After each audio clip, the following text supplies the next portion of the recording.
우리는 모두 돈에 관심이 많죠. 그런데 이 돈이 어디서 오는 걸까? 조선시대에는요, 500년 동안 부자 순위가 잘 안 바뀝니다. 그런데 현대의 경제 활동은 부자 순위가 많이 바뀝니다.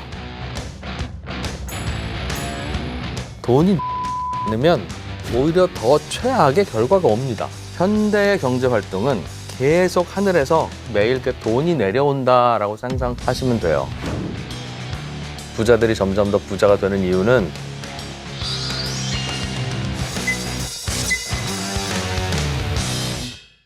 안녕하세요. 저는 22년 차 경제 전문 기자 이진우입니다.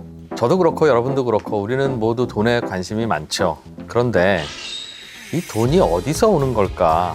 정부가 푼다, 한국은행이 돈을 푼다는 이야기는 듣기는 들은 것 같은데 돈이 어떻게 탄생해서 어떻게 늘어나고 어떻게 우리에게 오는지 우리가 직접 본 적은 없죠. 어찌 보면 부자냐 가난한 사람이냐를 결정하는 것도 돈을 어떻게 가져가느냐라고 하는 건데 이 돈이라고 하는 게 어떤 원리로 생성되고 누가 어떻게 가져가는 건지 돈이 세상에 어떻게 풀리는 건지에 대해서 우리는 한 번도 제대로 공부해 본 적이 없는 것 같습니다. 그래서 오늘은 제가 지금부터 세상에 돈이 어떻게 풀려나오고 있고 이 돈이 어떻게 흘러가서 어떻게 늘어나는지에 대한 설명을 좀 드리려고 합니다.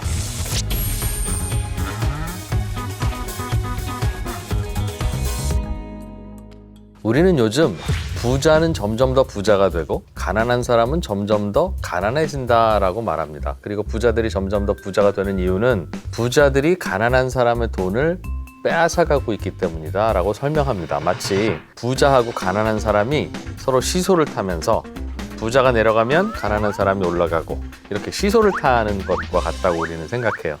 그런데 이 말이 맞는 말이라면 부자들이 가난한 사람들의 돈을 빼앗아가는 걸 막으면 되잖아요. 부자들이 가난한 사람의 돈을 뺏는 건 대체로 불법일 테니까 아마도 경찰들이 일만 열심히 잘하시면 세상은 좋은 세상이 될 겁니다. 그런데 한 가지 의아한 게 있어요. 부자들이 점점 더 부자가 되는 건 확실한데 30년, 40년 전보다 지금 가난한 사람들도 조금씩은 더 나은 삶을 살고 있는 것입니다. 즉 빈부의 격차는 점점 더 커지고 있는 건 확실한데 가장 가난한 사람도 10년 전보다는 지금은 조금은 더 잘 살고 있다는 거예요. 실제로 통계도 그런가 한번 확인을 해보면 2003년부터 2016년까지 우리나라의 소득 상위 20% 집단, 소득 하위 20% 집단의 소득이 어떻게 늘어나는지를 보면 소득 상위 20% 집단은 연평균 1.9%씩 실질 소득이 오르고 있고요. 저소득 계층은 그보다는 폭이 낮지만 연평균 1.2%의 실질 소득 상승률을 보이고 있습니다. 그러니까 부익부, 빈익부의 경제 시스템인 것은 확실하지만 그 시스템 안에서도 저소득층의 소득도 점점 늘어난다는 거예요. 부자들도 소득이 많이 늘고 가난한 사람들도 소득이 그만큼은 아니지만 늘고 있다면 부자와 가난한 사람이 서로 이렇게 시소를 타는 게 아니라 마치 부자들은 맨 앞에 있는 열차이고 가난한 사람들은 그 뒤에 있는 열차인데 그 열차와 열차 사이는 마치 고무줄로 연결돼 있어서 부자들이 앞으로 가면 부자들과 가난한 사람의 빈부의 격차는 생기지만 전체적으로는 다 같이 움직이는 기차 같은 그런 모양으로 세상이 흘러가는 겁니다. 전 세계의 소득 통계를 봐도 소득이 많이 늘어나는 계층과 적게 늘어나는 계층은 따로 있긴 하지만 전반적으로는 다들 소득이 올라가고 있습니다. 그리고 최근 20세기, 21세기에 들어서는 전 세계에서 매우 저소득층이었던 사람들의 소득은 더 많이 늘고 그리고 아주 상위권 소득도 많이 늘고 적당히 중산층이었던 분들만 소득이 줄어든다고 해서 그 모양, 그래프 모양이 코끼리 코 모양처럼 생겼거든요. 어쨌든 결론은 모두 다 소득은 조금씩 늘고 있다. 어떻게 전 세계 모든 사람들이 조금씩 더 부유해지고 있을까요? 지금부터 간단하게 제가 설명을 해드릴게요. 원리는 간단합니다. 대출 때문에 그렇습니다. 우리는 어떤 사람이 예금을 하면 예금한 돈을 대출을 해준다고 생각하죠. 은행은 중간에서 슈퍼마켓 같은 유통업자일 뿐이다 라고 생각하기 때문에 은행에서 돈이 늘어난다는 거를 상상하지 못합니다. 돈이 필요한 사람과 돈이 여유 있는 사람을 연결해 주는 것이 은행인데 중간에서 은행에서 돈을 새로 만든다는 건 우리는 이해할 수 없어 합니다. 그런데 실제로는 은행이 돈을 계속 만들어내고 있습니다. 없는 돈을 만들어내고 있다는 뜻이에요. 어떻게 만들어내냐면 월요일에 A라는 사람이 은행에 1억 원을 맡겼어요. 예금을 했어요. 그런데 화요일에 B라는 사람이 은행에 와서 1억 원을 대출해달라고 요구합니다. 그럼 은행은 대출을 해주겠죠? 그런데 수요일에 월요일에 1억 원의 예금을 맡겼던 사람이 다시 수요일에 은행에 와서 월요일에 맡긴 예금을 주십시오라고 하면 은행은 그 예금을 돌려줍니까? 안 돌려줍니까? 네, 고객님 드리겠습니다 하고 예금을 돌려줍니다. B는 자기가 빌린 돈으로 1억 원짜리 스포츠카를 살 수가 있고 A는 월요일에 맡긴 돈을 수요일에 다시 찾아서 역시 1억 원짜리 스포츠카를 살 수 있습니다. 월요일에는 전 세계에 돈이 1억 원밖에 없었는데 A, B가 화요일에 와서 1억 원을 대출을 해주는 순간 A도 1억 원이 생기고 B도 1억 원이 생겨서 수요일에 스포츠카 판매하는 분은 차를 2대를 팔 수 있습니다. 1억 원짜리 차를. 이렇게 세상에 돈이 1억 원이 갑자기 늘어난 건데 이 1억 원은 어디서 늘어났겠어요? 은행이 그냥 숫자 1억 원을 찍어서 세상에 태어나게 해준 겁니다. 은행과 대부업체는 조금은 다릅니다. 우리 입장에서는 돈을 빌려주는 곳이라는 건 똑같지만 대부업체는 본인들이 갖고 있는 돈을 손님들에게 그냥 빌려주는 거예요. 그러니까 대부업체에 1,000억 원이 있으면 1,000명의 손님에게는 1억 원씩 빌려줄 수 있지만 1,001번째 손님이 와서 또 저도 1억 원 빌려주세요 하면 못 빌려줍니다. 대부업체 돈이 떨어졌으니까요. 그런데 은행은 돈이 떨어질 일이 없어요. 과거에는 경제활동이라고 하는 게 아주 단순했습니다. 농업, 어업, 수렵 이런 걸 할 때는 비옥한 토지가 있는 것이 제일이었어요.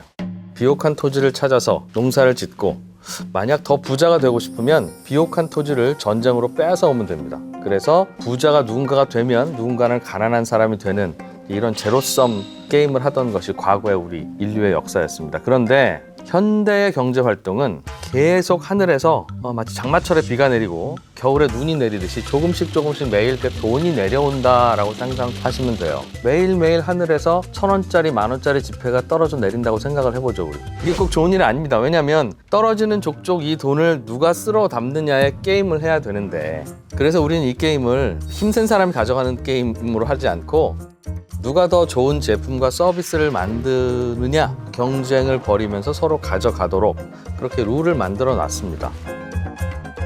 그래서 현대사회에서는 부자 순위가 많이 바뀝니다. 조선시대에는요 500년 동안 제일 부자였던 사람의 아들이 계속 부자였어요. 1400년에 최고 부자였던 사람은 그 조선을 전부를 갖고 있던 태조 이성계였겠죠. 그리고 500년 후에 1900년에 가장 부자였던 사람은 이성계의 직계 자손 마지막 왕이 됐던 고종, 이름은 이명복. 이분이 제일 부자였어요. 그냥 제한된 토지가 부의 원천인 시대에서는 토지를 많이 갖고 있는 사람이 제일 부자인 거니까요.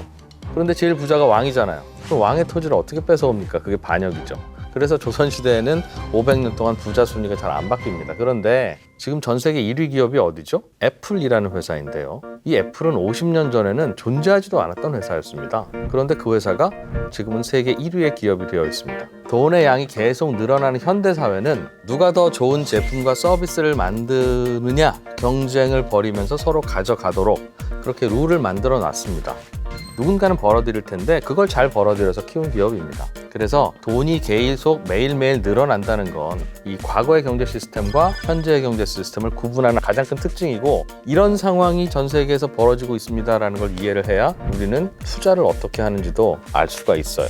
내가 듣기로는 미국의 연준이라는 곳이 양적 완화를 해서 돈을 계속 세상에 풀어댄다고 들었다. 그렇게 하면 또 돈의 양이 늘어나는 거 아니냐?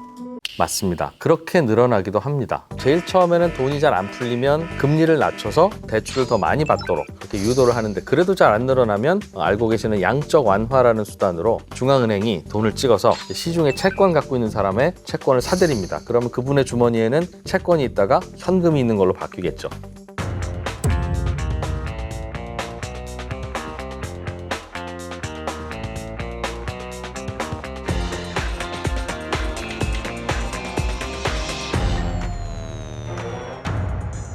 만약 미국에서 돈을 풀면 그러면 그게 우리나라에도 영향을 미칠까 하는 것도 꽤 궁금하실 수 있는 질문인데요. 이건 돈을 풀 때만 그런 게 아니라 우리나라가 수출을 잘해서 무역 흑자를 기록하면 역시 해외에 있는 달러가 우리나라로 들어옵니다. 달러가 우리나라에 들어오면 어떤 일이 벌어지냐면 한국은행이 돈을 찍어서 그 달러를 사들입니다. 왜냐하면 그 달러는 언젠가는 나갈 달러라고 생각하고 외환 보유액이라고 하는 걸 늘 보관을 하고 있거든요.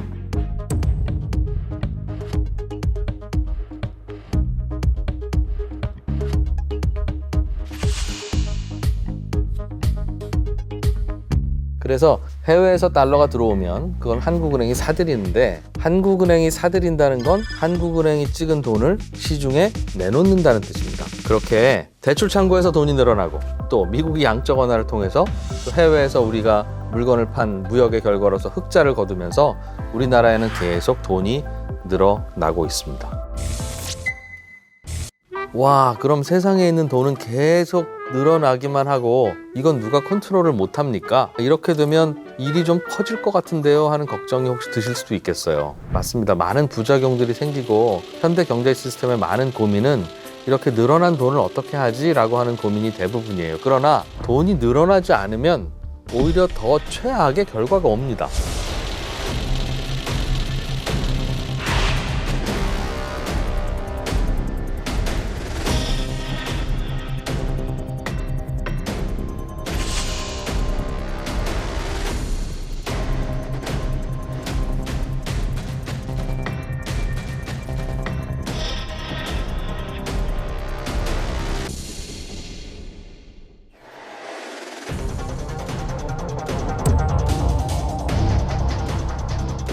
그렇기 때문에 우리는 어쩔 수 없이 매일 돈이 이렇게 늘어나는 세상에서 살기로 일종의 합의를 한 건데, 그러면 언제 돈이 늘어나더라도 천천히 늘어나고 언제는 돈이 빨리 늘어나느냐, 이건 언제가 불경기고 언제가 호경기입니까 하는 질문과 비슷합니다. 1998년 외환위기 때는 전체 돈의 양이 살짝 줄어들었고요. 그리고 그 이후에 카드 사태 혹은 글로벌 금융위기가 올 때마다 돈의 양이 늘어나는 속도는 조금씩 줄었습니다. 그래서 돈의 양이 늘어나는 속도는 경기가 나쁠 때는 그 속도가 저절로 줄어들고 경기가 좋을 때는 그 속도가 늘어납니다. 그래서 중앙은행인 한국은행은 경기가 좋을 때는 금리를 올려서, 금리를 올리면 대출 받으러 가기 아무래도 부담스럽잖아요. 그래서 대출 창구에 잘 못 가도록 금리를 좀 올리고, 또 경기가 안 좋다 싶으면 금리를 내려서 대출 창구에 좀 더 자유롭게 가서 대출을 받을 수 있게, 그래야 세상에 돈이 좀 늘어나고 경제가 돌아가니까. 그래서 사실은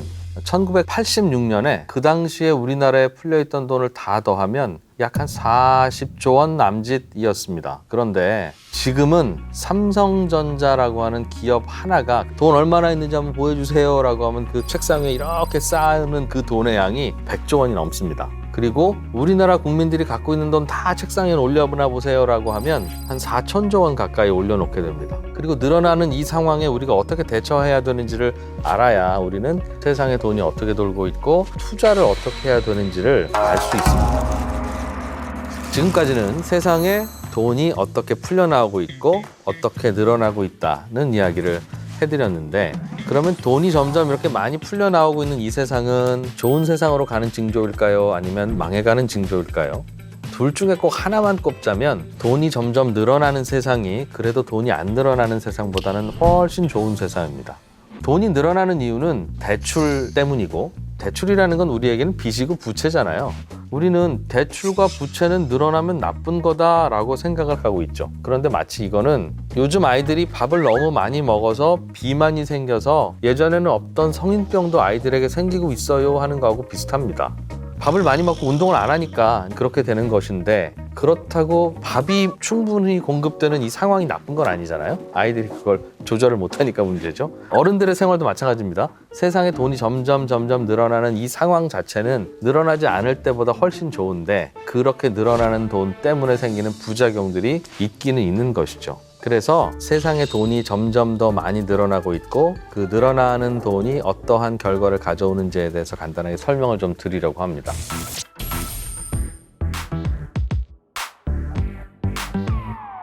어떤 점이 좋은 점이냐면, 과거에는 한 번 부자면 웬만하면 대를 이어서 계속 부자였어요. 그런데 지금은 과거처럼 그렇게 계층의 이동이 전혀 없는 상황은 아니에요.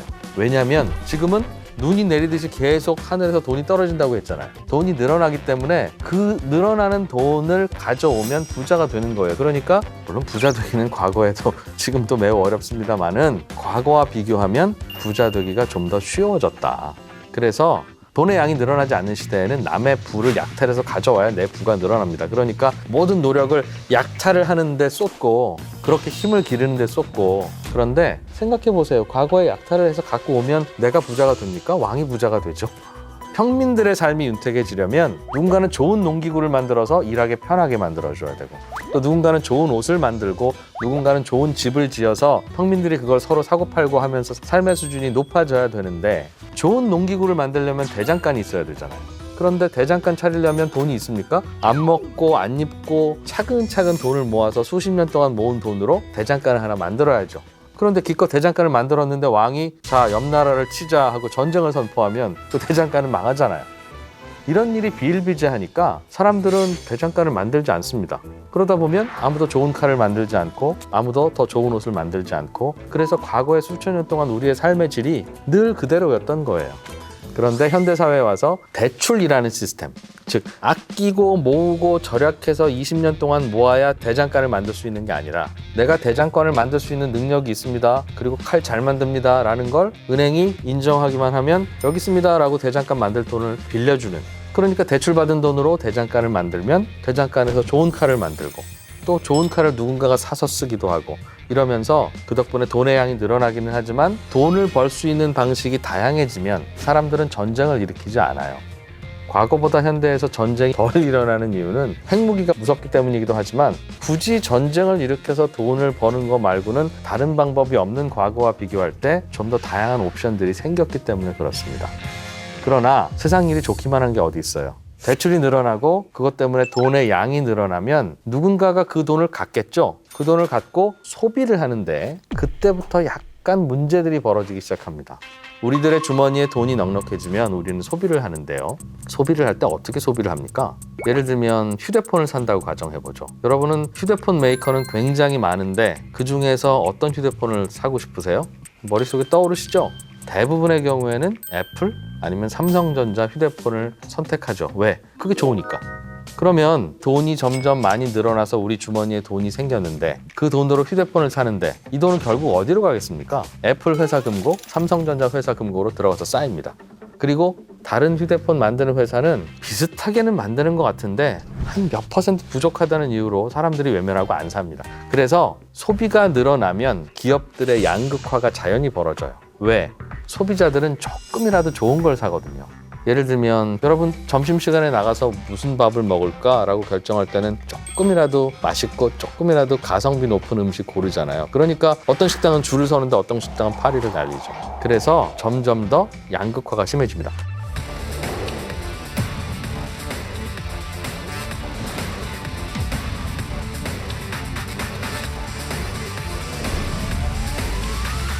이렇게 돈이 많이 풀려 나오는 것에 따른 결과가 양극화인 것은 확실합니다만 우리는 양극화라고 하는 것에 대해서 부정적인 측면만 바라보고 있는데 부정적인 측면이 없다는 건 아닙니다만 꽤 긍정적인 부분도 있습니다.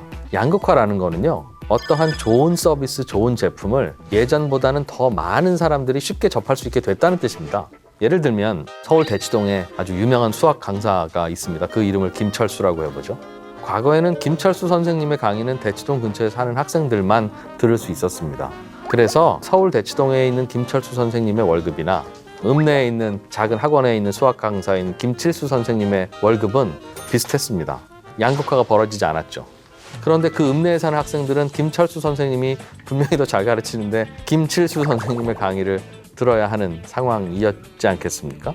그런데 정보통신이 발달하고 세상이 좀 더 살기 좋게 되면서 그 읍내에 있는 학생들도 이제 김철수 선생님의 강의를 과거보다 더 저렴하게, 왜냐하면 동영상으로 보면 되니까 더 편리하게 들을 수 있게 됐지요. 그러나 그 결과로 김칠수 선생님과 김철수 선생님은 엄청난 양극화의 주인공이 됩니다.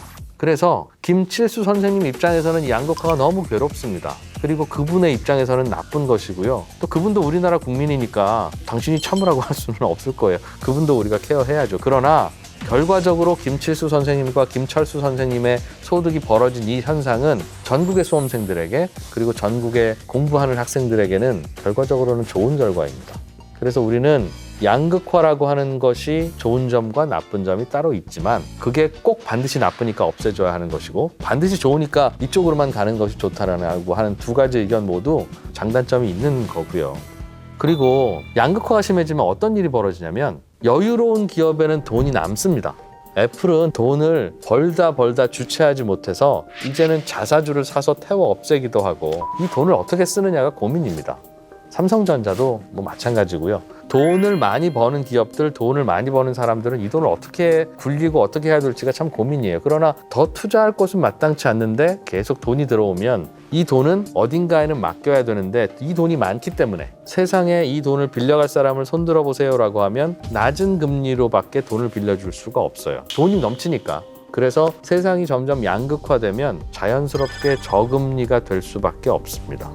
또 양극화되면 어느 한쪽은 돈이 없을 거 아니겠어요? 이 돈이 없는 사람들을 살려내기 위해서는 금리를 낮춰서 돈을 더 풀어야 되기 때문에 역시 또 저금리가 필연적입니다. 그래서 지금까지 우리는 어찌 보면 인과관계로 연결된 체인 위에서 지금까지 계속 돌고 있는지도 모르겠어요.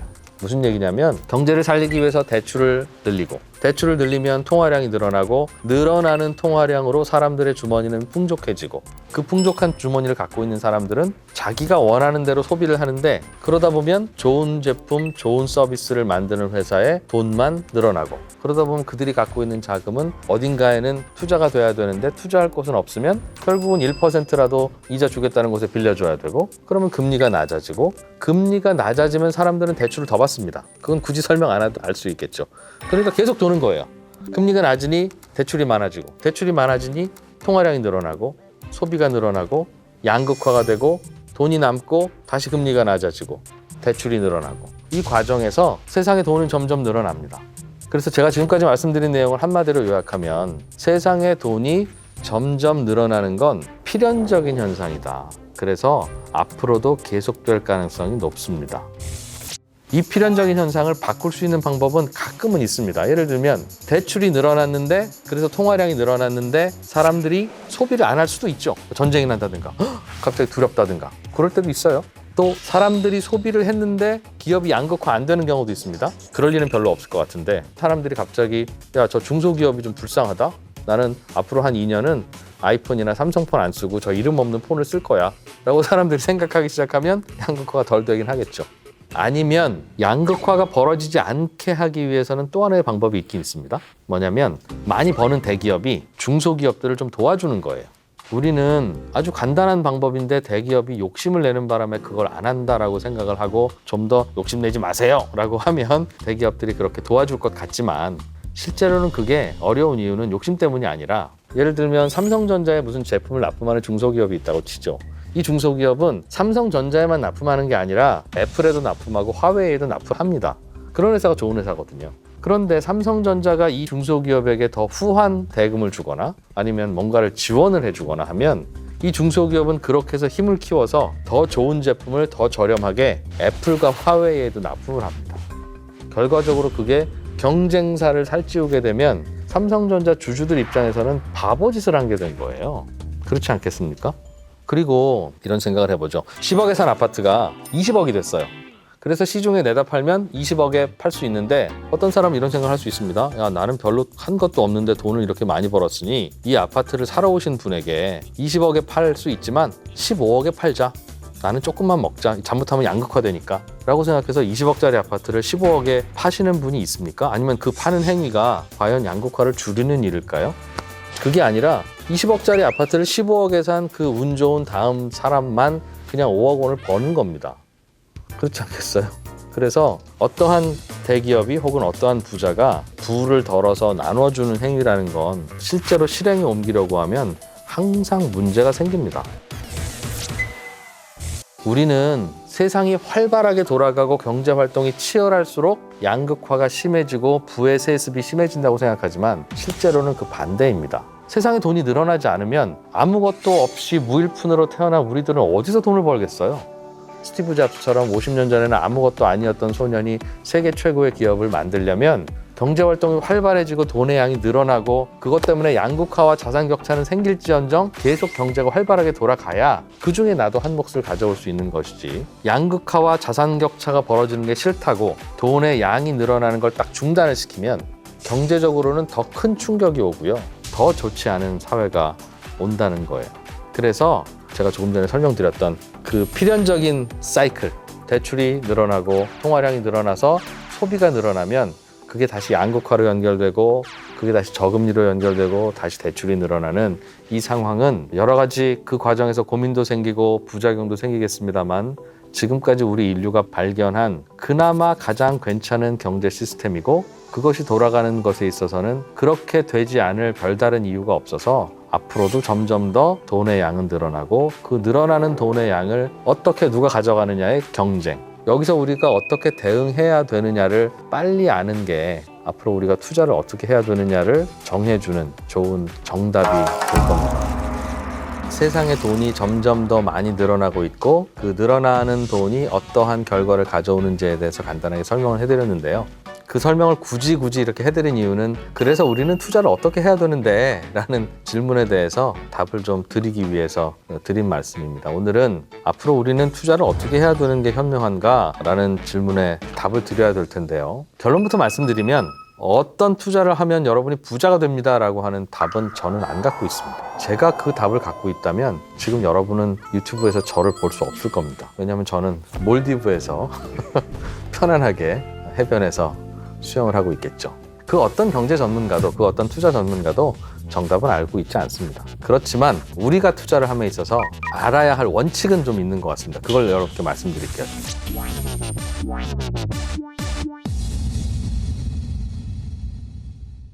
첫째로, 돈의 양이 계속 늘어난다는 사실을 잊으시면 안 됩니다. 그 말은 돈의 양이 점점 늘어나기 때문에 우리나라 사람을, 재산이 가장 많은 사람과 적은 사람을 순서를 나누면 석차가 있을 텐데, 재산 순위는 투자를 하지 않으면 계속 뒤로 밀립니다. 하늘에서 내려오는 돈을 나는 그냥 멍하니 바라만 보면 내 재산이 줄어들진 않지만 점점 더 내 순위는 밀리겠죠. 돈의 양이 점점 늘어나지 않던 시대에는 저축을 잘하면 내 재산 순위가 뒤로 밀리진 않았습니다. 그런데 요즘은 빠르게 늘어날 때는 1년에 15%, 천천히 늘어나도 1년에 7%, 8%씩은 돈이 늘어나기 때문에 절약과 저축만으로는 돈을 그렇게 불리기가 쉽지 않습니다. 예를 들어서 10억 원의 자산이 있는 사람이 내년에는 11억 원은 있어야 나의 부자 순위가 겨우 지켜지는 거거든요. 세상의 돈의 양이 점점 늘어나고 있기 때문에 그렇고요. 절약과 저축으로 그렇게 불리는 것은 쉬운 일이 아닙니다. 그래서 투자를 해야 된다는 이야기인데, 아니 그럼 누가 돈의 양을 자꾸 그렇게 늘리는 거야? 늘리지 마! 라고 생각하면 편할 텐데, 돈의 양이 늘어나지 않으면 더 많은 사람들이 힘들어하고 좀 더 부가 더 세습되는 나쁜 사회가 된다는 건 지난 시간에 설명을 드렸잖아요. 그래서 돈은 계속 늘어날 수밖에 없습니다. 투자의 원칙 두 번째는 잠깐 설명을 해드렸는데, 어디에 투자해야 자산이 잘 늘어나는지는 그 누구도 모른다는 겁니다. 주식 전문가, 부동산 전문가, 심지어 암호화폐 전문가들도 많지만 어떤 자산에 투자해야 돈을 버는지는 아무도 모릅니다. 그냥 어느 때는 주식이 오르고 어느 때는 부동산이 오르고 그때그때 사람들의 취향과 결정에 따라서 결정이 되는 것이지, 누가 그 답을 알고 있는 건 아니고요. 그리고 어느 해에 어느 기간 동안 A라는 자산이 많이 올랐으면 이건 너무 많이 올랐다는 이유로 잘 안 오릅니다. 또 B라는 자산이 그동안 안 올랐다는 이유로 오르고요. 그래서 재밌는 얘기 하나 해드릴까요? 투자의 대가라고 알려진 미국의 워렌 버핏이라고 하는 분 아시죠? 그분은 자기 아내에게 이미 유언장을 만들어 두었다는데, 무슨 내용이냐면, 여보, 내가 당신보다 먼저 가거든. 당신에게 물려준 이 재산을 미국의 S&P 500 지수를 그대로 따라가는 펀드에다가 다 넣어두시오. 솔직히 워렌 버핏쯤 되면 내가 죽고 나면 20년 후에는 이 주식이 오를 거고 10년 후에는 저 주식이 오를 거라고 해서 찍어줄 만도 하지 않습니까? 자기 아내인데. 워렌 버핏도 모르는 겁니다. 그러니까 투자를 해야 되는데 뭐가 오를지는 사실은 하느님도 모르는 상태인 게 지금 우리가 처해져 있는 상황입니다. 여러분께 이렇게 투자하시는 게 어떻습니까? 라고 전해드리고 싶은 이 내용은, 뭐가 오를지 모르니까 투자로 큰 돈을 벌 생각 하시기보다는 골고루 투자를 해서 적어도 나의 부자 순위가 뒤로 급격히 밀려서 불행해지는 일은 막아보자 라고 하는 게 투자의 큰 원칙이 되어야 한다는 뜻입니다. 무슨 얘기냐면, 다른 사람이 투자하고 있는 정도를 그대로 참고해서 나도 그 정도 투자하는 것으로 나의 자산 주머니를 만들어 놓자. 그러면 주식이 오르면 같이 오르고 떨어지면 같이 떨어지고 적어도 나의 부의 순위가 급격히 뒤로 밀리지는 않도록 하는 게 먼저입니다. 참고로 우리나라 대한민국의 국민들은 전체 자산의 70% 정도를 본의 아니게 부동산에 투자하고 있고요. 그리고 나머지 20%를 금이나 주식이나 코인이나 다양하게 투자를 하고 있습니다. 자산을 나도 그렇게 배분을 하는 겁니다. 부동산 70, 주식 20, 현금 10, 대략 그렇게. 우리가 투자를 하는 이유를 그래서 잘 생각해야 되는 것이 남보다 많은 돈을 갖기 위해서 투자를 한다라고 생각하면 그건 답이 없는 겁니다. 우리가 눈에 자꾸 띄니까 그렇게 돈을 버는 걸로 착각하시지만 긴 시간을 놓고 보면 투자를 통해서 남보다 더 많은 돈을 번다는 건 결과적으로 있을 수는 있는데 운의 영역입니다. 투자는 가만히 있으면 내 부자 순위가 뒤로 밀리는 세상이니까 그것을 지키기 위해서 투자를 한다라고 생각하셔야 투자가 올바른 방향으로 갑니다. 투자를 해서 돈을 잃는 게 두려운 게 아니라 남들이 투자로 다 돈을 버는 어떤 일정한 시기에 상대적으로 내가 가난해지는 것을 막는 거, 이게 이제 투자의 목적이 되어야 되는 거고요. 그러다 보니까 때로는 잘 모르는 자산에도 투자를 하셔야 됩니다. 우리는 모르는 자산에 대해서는 투자하지 마라, 사실은 현금이 제일 안전한 거다, 이런 교육을 그동안 계속 받아와서, 그러나 투자 개념에서 보면 틀린 조언입니다. 많은 사람들이 자기 자신의 재산의 30%를 주식에 넣고 있다면 내 자산의 30%도 주식에 투자하고 있어야 됩니다. 적어도 순위가 밀리지 말아야 되니까요. 그래서 아직은 그럴 때가 아니라고 생각하지만 많은 사람들이 비트코인, 암호화폐에 투자를 해서 전 세계 사람들의 포트폴리오의 10%는 암호화폐에 가 있네 라는 상황이 만약 온다면 그게 아무리 사기 같아 보이더라도 내 자산의 10%는 그쪽에 투자하는 게 옳습니다. 왜냐하면 그게 폭락할 수도 있지만 그게 폭등할 수도 있는데 같이 남들과 따라다녀야 내 순위가 적어도 유지가 될 거 아니겠어요? 암호화폐 투자 조심하세요라고 하는 이유가 암호화폐가 나쁜 자산이어서가 아니라 매우 소수만 갖고 있는 자산이기 때문에 그런 말씀 드리는 거고요. 비트코인은 사기에 가까운 자산이라고는 합니다만 전 세계 사람들이 조금씩 다 갖고 있으면 나도 가져야 됩니다. 그러니 모르는 건 하지 마라, 아는 것만 해라라고 하면 부동산을 아는 사람은 부동산만 투자하게 될 거고 부동산을 모르는 사람은 부동산을 하나도 투자를 안 하게 될 텐데 그 두 사람의 결과는 둘 다 좋지 않습니다. 그래서 모르는 자산에도 투자를 하셔야 된다. 모른다고 안 하는 게 투자에 안전함을 더하는 것이 아니라 그게 오히려 불안하게 만드는 겁니다. 위험하게 들리실 수도 있겠습니다만 젊은이일수록 빚을 내서 투자를 하는 게 상식적으로 옳습니다. 그러실 때 좀 불편하실 수도 있겠는데요. 설명을 일단 한번 들어보세요. 지금 돈이 한 푼도 없는 젊은이라도 은퇴할 때쯤 되면 지금 가치로 약 한 20억 원 정도의 돈은 버실 수 있을 겁니다. 내가 특별한 이유가 없으면 계속 회사를 다니거나 사업을 하든가 자영업을 하든가 혹은 이 자격증으로 돈을 벌면 한 평균적으로 한 40년 동안 20억은 벌 수 있을 거니까요. 그런데 이 40년 후에 20억이 모여지면 나의 재산 포트폴리오는 어떻게 되어 있겠습니까? 그냥 현금 20억만 있는 거잖아요. 그런데 제가 투자를 하는 요령은 자기의 포트폴리오를 다른 사람들이 갖고 있는 정도는 비슷하게 맞춰 놓는 게 더 안전한 투자 포트폴리오라고 말씀드렸죠. 그러면 젊은이들은 젊을 때 어차피 난 20억이 생길 거니까 20억의 약 70%에 해당하는 이 돈을 부동산 자산을 만들어야 되겠다. 방법이 뭐가 있죠?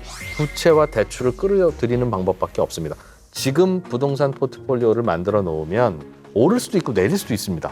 그러나 우리의 목표는 이걸 가지고 남보다 더 많이 재산을 불리는 게 목표가 아니라 현금의 양이 점점 늘어나는 이 사회에서 부자의 순위를 뒤로 밀리게 하는 이런 일이 벌어지지 않기 위해서 하는 투자이니까 지금부터 만들어 놔야 된다는 거예요. 그게 더 수익률이 높을지는 알 수 없지만 안전하다는 겁니다.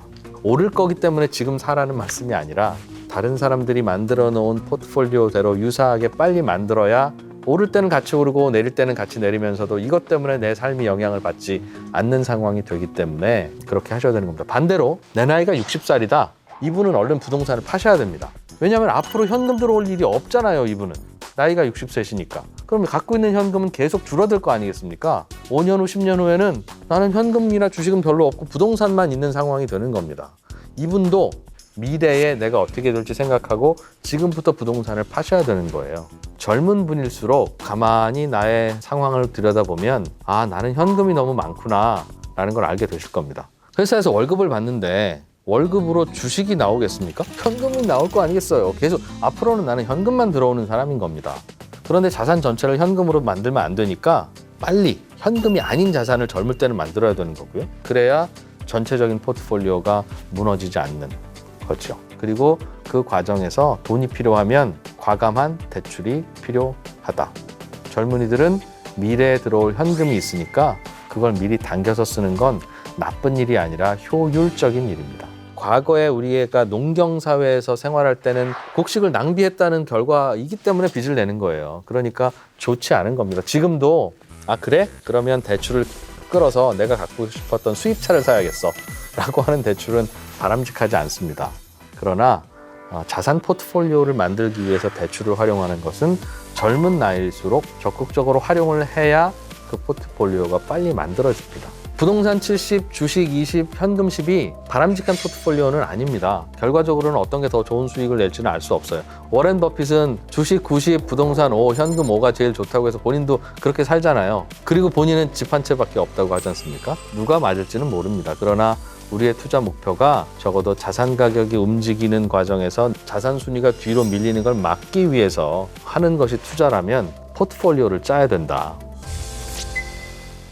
부자 순위를 앞으로 뛰어나가게 하는 방법은 나 자신의 몸값을 높이고 내가 더 열심히 사업을 하거나 더 열심히 일을 해서 남보다 더 많은 돈을 버는 것, 그 과정을 통해서 순위를 앞당기는 겁니다. 그렇게 번 돈을 투자했는데 요행이 돈이 잘 벌릴 수는 있으나 그것은 그냥 행운인 것이고요. 축하드리고요. 그러나 그게 방법이자 방향이 돼서는 안 된다. 그래서 세상이 돈이 이렇게 많아지고 그로 인해서 많아지는 돈을 어떻게 굴려야 할지 다양하게 고민하는 이 현대사회 시스템을 간단히 설명드렸고요. 여러분이 아마 상식적으로 알고 있었던 것과는 좀 다른 이야기일 수도 있었겠으나 그렇게 생각하는 게 한 번쯤 생각해 볼 만을 하겠네 라는 생각이 혹시 드신다면 이 영상을 보신 여러분들은 시간을 투자하신 보람이 있으신 거겠네요. 고맙습니다.